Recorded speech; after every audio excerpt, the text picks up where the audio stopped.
अस्सलाम वालेकुम। आज की वीडियो में हम बात करेंगे digestion and absorption of carbohydrates की। और इसमें इंपॉर्टेंट बात ये याद रखनी कि जो आपकी बॉडी में जितनी भी कार्बोहाइड्रेट्स जो एब्जॉर्ब होते हैं वो एज अ मोनोसेक्राइड की फॉर्म में एब्जॉर्ब होते हैं। ये चीज़ याद रखनी है, कभी भी डाइसेक्राइड्स, ओलिगोसेक्राइड्स या पॉलीसेक्राइड्स एब्जॉर्ब नहीं होंगे। लेकिन जो आप कार्बोहाइड्रेट्स इंजेस्ट करते हैं एज अ कहते हैं मिल्क के फॉर्म में या एज अ डाइट की फॉर्म में, जो भी कार्बोहाइड्रेट्स इंजेस्ट कर रहे होते हैं वो आप पॉलीसेक्राइड्स या ओलिगोसेक्राइड्स की फॉर्म में इंजेस्ट करते हैं। इस तरह यहाँ पे दिखाया हुआ है स्टार्च, लैक्टोज, सुक्रोज, मतलब इस तरह की चीजें आप लेते हैं। सुक्रोज आपकी जो चीनी होती है उससे सुक्रोज मिलती है आपको, जो लैक्टोज है दूध से आती है, एंड जो स्टार्च है ग्लाइकोजन है। जो स्टार्च है ये बेसिकली जो प्लांट की जो वेजिटेबल्स हैं उनसे आपको स्टार्च वगैरह मिलती है, जिस तरह पोटैटोज हो गए। तो होता क्या है, वो पॉलीसैकेराइड्स की फॉर्म में आप इंजेस्ट करते हैं। होता क्या है, कुछ एमाइलेसिस प्रेजेंट होते हैं आपकी बॉडी में जो उन पॉलीसैकेराइड्स को ओलिगोसैकेराइड्स या डाइसैकेराइड्स में कन्वर्ट करते हैं, जिसमें से सबसे पहला आपका जो एमाइलेस प्रेजेंट होता है वो सलाइवा के अंदर प्रेजेंट होता है, माउथ में प्रेजेंट होता है। तो माउथ में एक तरफ से कार्बोहाइड्रेट डाइजेशन स्टार्ट हो जाता है। माउथ के अंदर जो अल्फा एमाइलेस प्रेजेंट होता है उसका नाम होता है ptyalin, which is written in Chatterjee.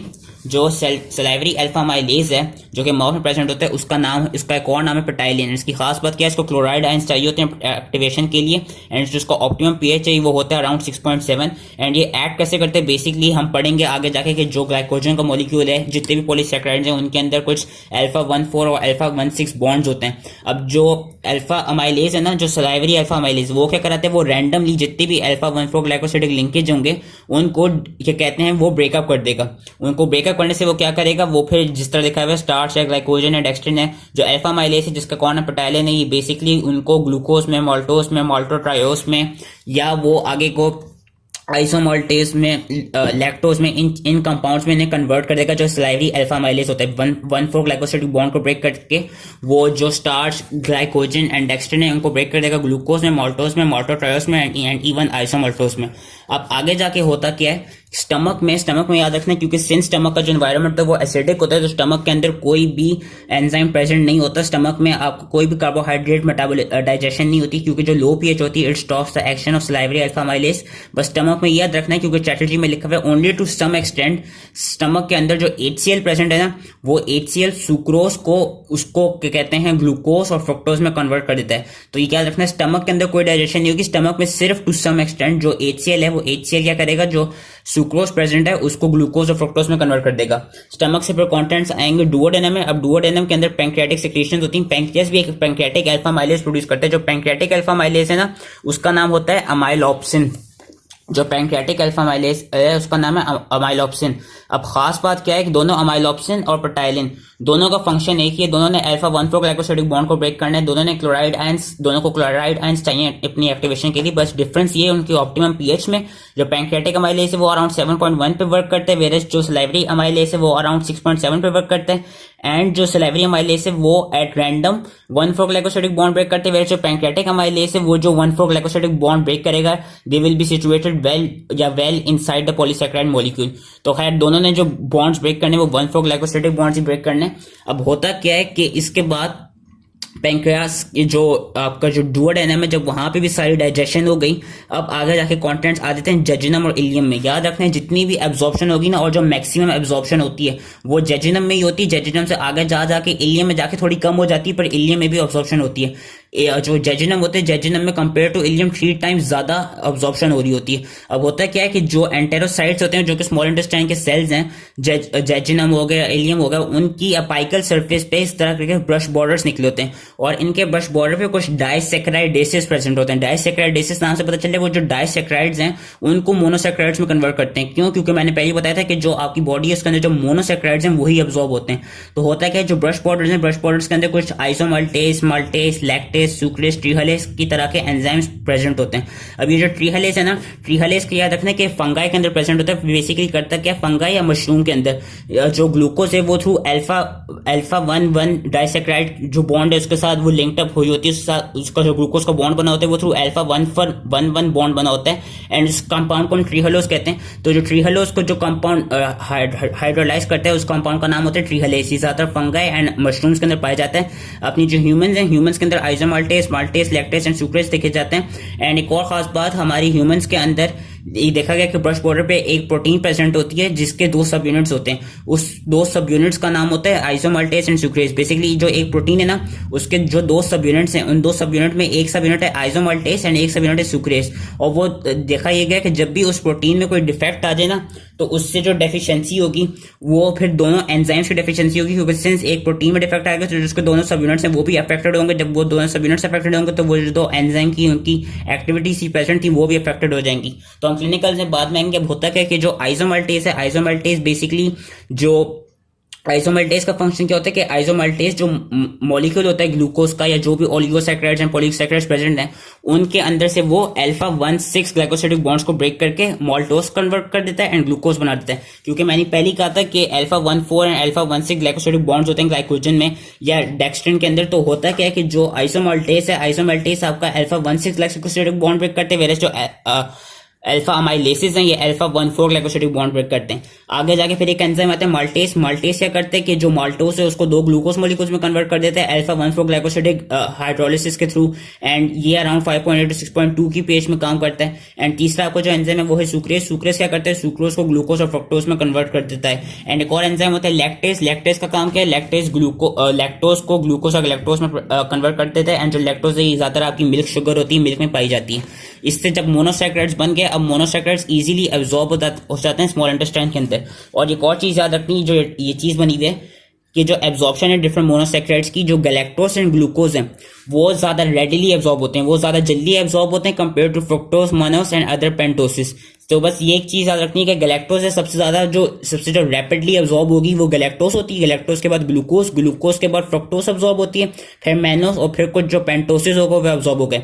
अब ये एब्जॉर्ब होते कैसे, जो ग्लूकोज और गैलेक्टोसिस हैं ये basically through active transport absorb होते हैं और उनके दो तरह के कैरियर्स होते हैं। जो ग्लूकोज स्पेशली उसके दो तरह के कैरियर्स होते हैं, एक तो आ जाते हैं SGLT sodium dependent glucose like transporter, and एक आते हैं ग्लूट जो sodium dependent glucose like transporter है। इसके थ्रू वो एक्टिव ट्रांसपोर्ट जो ग्लूकोज और गैलेक्टोसिस है वो एब्जॉर्ब होते हैं। एंड वो होते कैसे हैं कि जो एक्टिव ट्रांसपोर्ट है, जो आपकी active transport we know it requires energy. अब energy as a form of ATP आती कहां से, जो यहाँ पे सोडियम पोटेशियम एटीपीएसएस पंप होते हैं। इससे क्या होता है कि जो सोडियम है वो आपका बाहर निकल जाता है और एटीपी प्रोड्यूस हो जाता है। अब ये जो सोडियम बाहर निकले ना, यही सोडियम आगे सबसे पहले एसजीएलटी पे बाइंड करेगा, जिसकी वजह से ग्लूकोज या गैलेक्टोज इजिली बाइंड हो जाएगी। फिर वो इजिली एक्टिव ट्रांसपोर्ट के थ्रू अंदर आएगी और ये एज अ फॉर्म ऑफ को ट्रांसपोर्ट होती है और एक्टिव ट्रांसपोर्ट की तरह अंदर आ रही है। तो होता है कि जो एनर्जी रिक्वायर्ड होती है वो आती कहां से, यहाँ वाले एटीपी से। जो यहाँ वाला एटीपी है वो यहाँ पे जो ग्लूकोज या गैलेक्टोज जो कि थ्रू एसजीएलटी ट्रांसपोर्टर्स अंदर आ रही है, वो इस वाला एटीपी इन ट्रांसपोर्टर्स को वो एनर्जी प्रोवाइड करता है, जिसकी वजह से जिससे form of secondary active transport ये सब को ट्रांसपोर्ट होकर अंदर आ जाती है जो आपके मोनोसैकेराइड्स का मॉलिक्यूल है। फ्रुक्टोज के लिए याद रखना है ये कि फ्रुक्टोज के लिए ग्लूट 5 होता है जो जिसके थ्रू वो अंदर आती है। बाकी जितने भी ग्लूट्स हैं उनके थ्रू ग्लूकोसिस एंड गैलेक्टोसिस आपके अंदर प्रेजेंट होते हैं। एंड एक और खास बात कि जैसे ही इस एंटेरोसाइट्स के अंदर आ जाती है ना, फिर जो उनकी बेसल सरफेस होती है वहां पे ग्लूट 2 प्रेजेंट होती है। ग्लूट 2 का काम क्या है कि जितने भी मोनोसैकेराइड्स आए ना एंटेरोसाइट्स के अंदर, वो इनको जो पोर्टल सर्कुलेशन है वहां पे एब्जॉर्ब करा देगा। जैसे ये पोर्टल सर्कुलेशन में एब्जॉर्ब हो जाएंगे फिर ये लिवर के अंदर चले जाते हैं। तो ये थी पूरी digestion and absorption of carbohydrates. बस जो इनकी एब्जॉर्प्शन है उससे रिलेटेड कुछ जो प्रोटीन्स हैं उनके हम फंक्शंस और उनके हम नाम याद रख लेते हैं जो इंपॉर्टेंट है। एक तो होती है SGLT1। अच्छा, एक खास बात ये जो उन्होंने यहाँ पे बताया हुआ नहीं है, जो SGLT1 है ना वो ज्यादातर प्रेजेंट होती है स्मॉल इंटेस्टाइन में। जितनी भी ग्लूकोज एंड गैलेक्टोज है वो वहां पे एब्जॉर्ब होती हैं एंड वहीं पे वो अपटेक उनका होता है थ्रू SGLT1। एक और तरह का ट्रांसपोर्टर होता है जिसका नाम होता है SGLT2। SGLT2 जो है वो आपका पाया जाता है किडनीज में। एंड अगर SGLT2 में कोई डिफेक्ट आ जाए तो किडनीज जो है वहां पे जो ग्लूकोज है वो सही से एब्जॉर्ब हो नहीं पाएगी। उसकी वजह से होता क्या है, फिर ग्लूकोज आपकी यूरिन में आने लग जाते हैं and that condition is known as glycosuria. तो ये चीज याद रखनी चाहिए, जो SGLT1 है वो स्मॉल इंटेस्टाइन में ज्यादा प्रेजेंट होते हैं, जो SGLT2 होंगे वो किडनीज में ज्यादा प्रेजेंट होंगे। फिर कुछ तरह के ग्लूट्स होते हैं, ग्लूट्स के थ्रू वो फैसिलिटेटेड जो ग्लूट्स होते हैं ना, ग्लूट्स में वो जो भी ग्लूकोज है गैलेक्टोज है वो थ्रू फैसिलिटेटेड डिफ्यूजन जाती है, वेरस जो SGLTs है इनके थ्रू ये एक्टिव ट्रांसपोर्ट के थ्रू एब्जॉर्ब होती है। अब ग्लूट में जो ग्लूट 1 एंड 3 है इनका याद रखना है कि ज्यादातर ब्रेन और रेड ब्लड सेल्स के अंदर प्रेजेंट होते हैं। जो स्पेशली ग्लूट 1 है ये ब्रेन और रेड ब्लड सेल्स के अंदर प्रेजेंट होते हैं and these are not dependent on insulin. जो ग्लूट 3 है ये भी ब्रेन के अंदर प्रेजेंट होती है। जो ग्लूट 2 है, ग्लूट 2 एक तो बीटा सेल्स ऑफ पैंक्रियास में प्रेजेंट होगी, जिसकी वजह से जैसी ग्लूकोज थ्रू ग्लूट 2 पैंक्रियास के सेल्स के अंदर प्रेजेंट आती है वैसी इंसुलिन का रिलीज हो जाता है। हमने यही देखा है कि हाइपरग्लाइसीमिया में इंसुलिन रिलीज होता है, वो क्यों होता है? क्योंकि जो ग्लूटू होती है उनके थ्रू जो ग्लूकोज है वो इजीली पैंक्रियास में चली जाती है, बीटा सेल्स ऑफ पैंक्रियास में, और जैसे ही वो बीटा सेल्स ऑफ पैंक्रियास में जाती है वैसी जो बीटा सेल्स होते हैं उनको पता चलता है कि अब हाइपरग्लाइसीमिक स्टेट आ गई, तो वो इंसुलिन की रिलीज कराते हैं। उसके अलावा जो GLUT4 है, GLUT4 आपके स्केलेटल मसल, एडिपोज टिश्यू और हार्ट में प्रेजेंट होते हैं, जिसके थ्रू, और इंसुलिन ये इन GLUT4 को स्टिमुलेट करती है, जिसके थ्रू ग्लूकोज की एब्जॉर्प्शन होती है, सेल्स में ग्लूकोज का अपटेक होता है। ग्लूट 5 मैंने कहा था, ग्लूट 5 सिर्फ फ्रुक्टोज को कराता है, ग्लूट 5 ग्लूकोज और गैलेक्टोज को ट्रांसपोर्ट नहीं कराता। ये याद रखना कि फ्रुक्टोज के लिए ग्लूट 5 है। जो ग्लूट 7 है इसका भी याद रखना कि लिवर के अंदर प्रेजेंट होता है, और जो लिवर के अंदर थ्रू एंडोप्लाज्मिक रेटिकुलम से जो साइटोप्लाज्म के अंदर तक वो हो रही होती है ग्लूकोज की ट्रांसपोर्ट, वो लिवर के अंदर जो ग्लूट 7 है वो कराता है। तो जो मोस्ट इंपॉर्टेंट है वही ग्लूट 4 है, जो skeletal muscle, adipose tissue, heart में प्रेजेंट होते हैं। ग्लूट 5 है, ग्लूट 5 याद रखना फ्रुक्टोज के लिए। ग्लूट 2 याद रखना है बीटा सेल्स ऑफ पैंक्रियास में ज्यादा इसका मेन फंक्शन है, एंड ग्लूट 1 जो कि याद रखना है कि red blood cells and brain में प्रेजेंट होते हैं, एंड ये इंसुलिन डिपेंडेंट नहीं होते। तो ये थे इनके ट्रांसपोर्टर्स। अब इनसे रिलेटेड हम क्लिनिकल्स की बात कर लेते हैं। जो सबसे इंपॉर्टेंट क्लिनिकल है which is your lactose intolerance. Lactose intolerance जो है वो क्लिनिकल इंपॉर्टेंट क्यों है? आपकी 3 तरह की लैक्टोज इंटॉलरेंस होती है। एक तो primary lactose intolerance, secondary lactose intolerance and congenital lactose intolerance. Congenital lactose intolerance में क्या होता है कि उसमें तो बाय बर्थ जो लैक्टेज एंजाइम है वो प्रेजेंट होते हैं, जिसकी वजह से जो लैक्टोज है वो it doesn't get hydrolysed, it doesn't get digested, और ये जो बच्चा है उसी में फौरन देख लिया जाता है, क्योंकि बच्चे की जो सोर्स ऑफ न्यूट्रिशन होती है वो मिल्क होती है, एंड मिल्क के अंदर लैक्टोज ही प्रेजेंट होती है। तो जैसे ही देखा जाता है कि बच्चा मिल्क को वॉमिट कर रहा है, उसको सिवियर डायरिया लग रहा है, तो उसी से आइडेंटिफाई हो जाता है, एंड सो यूरिन, बच्चे की यूरिन एंड स्टूल टेस्ट के थ्रू भी आइडेंटिफाई हो जाता है कि बच्चे को कॉन्जेनिटल लैक्टोज इंटॉलरेंस है। जो प्राइमरी और सेकेंडरी है, प्राइमरी और सेकेंडरी का डिफरेंस ये है कि जो प्राइमरी लैक्टोज इंटॉलरेंस होती है ना, उसमें शुरू में लैक्टेज जो एंजाइम है वो प्रेजेंट होता है, लेकिन बाद में जो जिस जीन के थ्रू लैक्टेज प्रेजेंट होते हैं ना, क्योंकि you know it is an enzyme, it is a protein, तो हमने पढ़ा था कि थ्रू ट्रांसक्रिप्शन एंड ट्रांसलेशन आपकी प्रोटीन बनती है।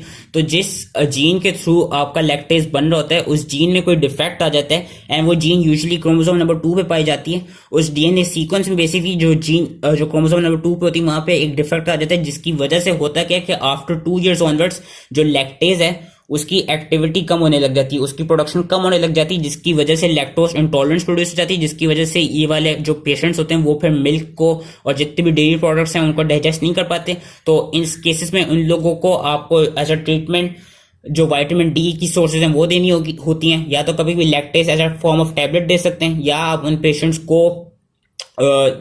को आप ब्रोकली खाने को दे सकते हैं, क्योंकि ब्रोकली में ज्यादा कैल्शियम पाया जाता है। एंड उसके अलावा साथ में कुछ और डेयरी फ्री प्रोडक्ट्स या लैक्टोज इंटॉलरेंट प्रोडक्ट्स जो हैं वो जिनमें लैक्टोज प्रेजेंट ना हो वो वाले प्रोडक्ट्स उनको दे सकते हैं ताकि वो ऐसा डाइट यूज कर सकें।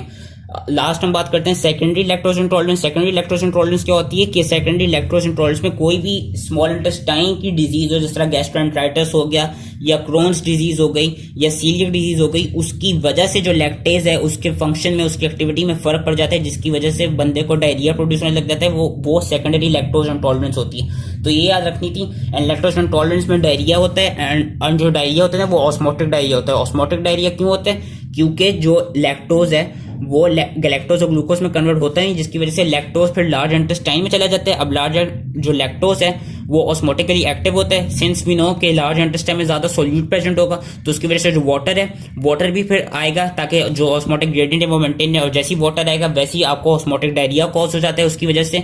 एंड साथ ही फ्लैटुलेंस देखी जाती है। फ्लैटुलेंस क्यों देखी जाती है या ब्लोटिंग क्यों देखी जाती है? क्योंकि ये देखा गया कि जो कुछ इंटेस्टाइनल फ्लोरा है ना, इंटेस्टाइनल बैक्टीरिया जो प्रेजेंट होता है स्मॉल इंटेस्टाइन लार्ज इंटेस्टाइन के अंदर, वो लैक्टोज को कन्वर्ट करते हैं CO2 में या हाइड्रोजन गैस में, जिसकी वजह से बंदे को फ्लैटुलेंस एंड क्या कहते हैं ब्लोटिंग प्रोड्यूस होती है।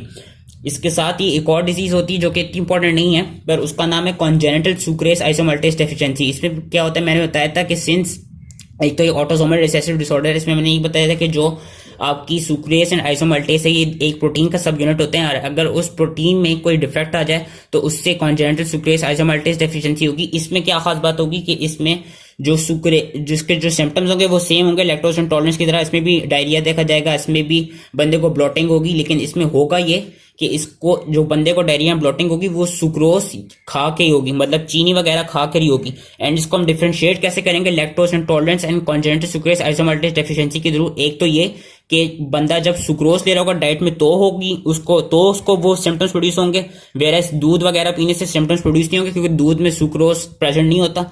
दूसरा क्या होता है कि ये देखा गया कि जो यूरिन होता है, यूरिन के अंदर लैक्टोज इंटॉलरेंस में भी लैक्टोज आना प्रेजेंट हो जाता है एंड सुक्रेज आइसोमल्टेज डेफिशिएंसी में भी सुक्रोज आना प्रेजेंट हो जाता है।